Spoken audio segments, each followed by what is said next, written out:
আসসালামু আলাইকুম বন্ধুরা, সবাইকে স্বাগত জানাচ্ছি আমার আজকের ভিডিওতে। গাজরের উপকারিতা সর্বজন প্রশংসিত, এজন্য একে সুপারফুড বলা হয়। গাজরে প্রচুর পরিমাণে vitamin A, C, K, B, pantothenic acid, folate, potassium, iron এবং ফাইবার রয়েছে।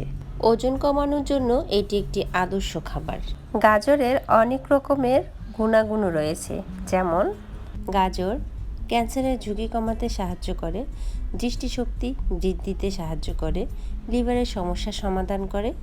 গাজর ত্বকের রোদে পোড়া ভাব দূর করতে সাহায্য করে, কোলেস্টেরল নিয়ন্ত্রণ করে, মস্তিষ্কের সুরক্ষায় সহায়তা করে, শ্বাসতন্ত্রের সমস্যার সমাধানে সহায়তা করে, ডায়াবেটিস নিয়ন্ত্রণে রাখে, দেহের শক্তি বৃদ্ধিতে সাহায্য করে এবং এতে বিদ্যমান ফলিক অ্যাসিড গর্ভের সন্তানের স্নায়ুতন্ত্রের বিকাশেও সাহায্য করে ইত্যাদি।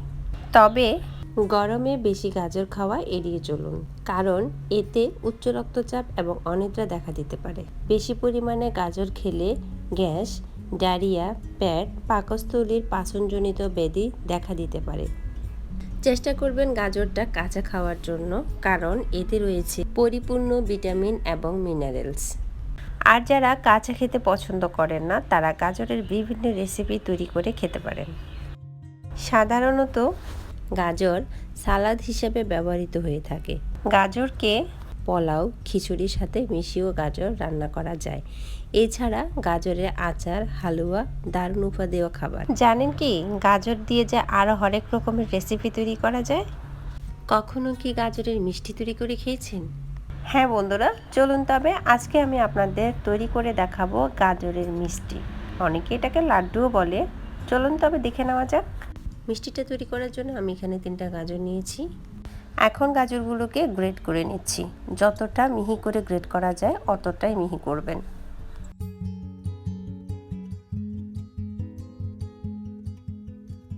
গাজরটা এখানে কি পরিমাণে নেবেন সেটা নির্ভর করছে আপনি কতটুকু মিষ্টি তৈরি করতে চাচ্ছেন তার উপরে। গ্রেট করার পর দেখতে ঠিক এমনটাই হয়েছে। আমি এরকম করেই করেছি, আপনারা চাইলে এর চেয়ে ছোট করে গ্রেট করতে পারেন। গাজরটাকে যতটা ছোট করে গ্রেট করতে পারবেন অত তাড়াতাড়ি সেদ্ধ হবে। গ্রেট করা হয়ে গেছে। মিষ্টিটা তৈরি করার জন্য প্রথমে আমি মিষ্টির ভিতরে পুরটা তৈরি করে নিচ্ছি। এর জন্য চুলায় একটা পাইপিং বসিয়ে নিয়েছি এবং তার মধ্যে দিয়ে দিচ্ছি 1 কাপ গরুর দুধ। এখানে চাইলে আপনারা লিকুইড দুধটাও ইউজ করতে পারেন। দিয়ে দিচ্ছি 1 কাপ গুঁড়া দুধ, 1 কাপ চিনি। চুলাটা অফ থাকা অবস্থায় আমি এগুলোকে ভালো মতো মিশিয়ে নিচ্ছি। মিশানো হয়ে গেছে, এখন আমি চুলাটাকে অন করে দিয়েছি। দেখতেই পাচ্ছেন বলক উঠতে শুরু করেছে। এ পর্যায়ে এভাবে নাড়তে থাকবো, তা না হলে নিচে লেগে যাওয়ার সম্ভাবনা আছে।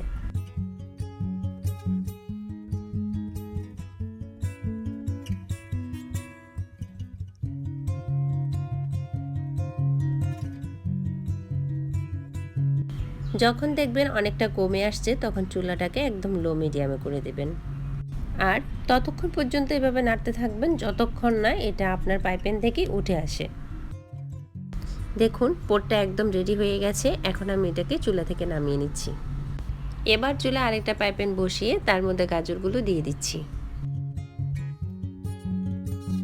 এখন আমি এটাকে ভালো মতো নেড়ে চেড়ে গাজরের পানির মধ্যেই ভেজে নিচ্ছি।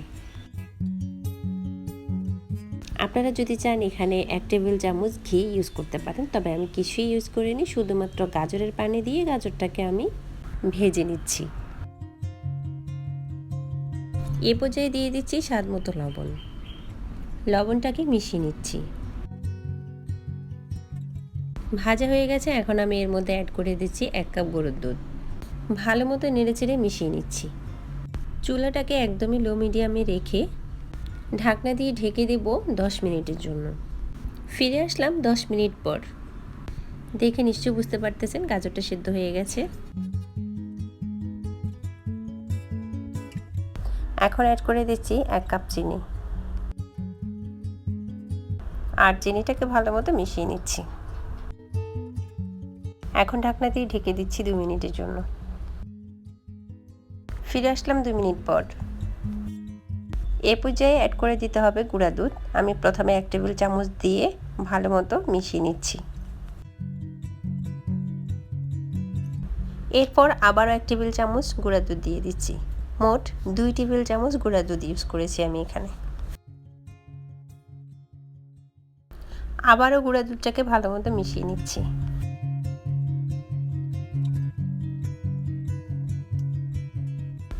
এখন 1 মিনিটের জন্য আবারও ঢেকে দিচ্ছি। ফিরে আসলাম 1 মিনিট পর। এভাবে করে নেড়ে দিয়ে আরেকটু ভেজে নিচ্ছি। নাড়ানোর সময় যখন দেখবেন গাজরগুলো ফ্রাই প্যান থেকে এভাবে উঠে আসতেছে, তখন বুঝে নেবেন মিষ্টির জন্য এটি পারফেক্টলি তৈরি হয়ে গেছে। এখন আমি এগুলোকে নামিয়ে ঠান্ডা হতে দেব। প্রথমে দুধ দিয়ে যে মিশ্রণটি তৈরি করেছিলাম, এটা ঠান্ডা হয়ে যাওয়ার পর গোল গোল শেপ দিয়ে নেব মিষ্টির মতো। এর জন্য প্রথমে আমি হাতে তেল মেখে নিয়েছি আর এভাবে অল্প অল্প করে নিয়ে গোল শেপ দিয়ে নিচ্ছি।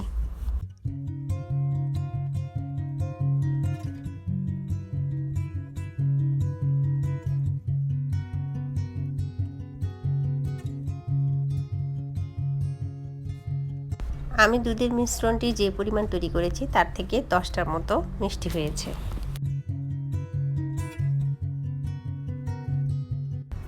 এবার নিয়ে নিচ্ছি গাজরের মিশ্রণটি। ভিডিওটি না টেনে ভালো মতো খেয়াল করুন। এখান থেকে অল্প করে গাজরের মিশ্রণ নিচ্ছি আর এভাবে হাতের তালুতে নিয়ে এভাবে চারদিকটা ছড়িয়ে দিচ্ছি।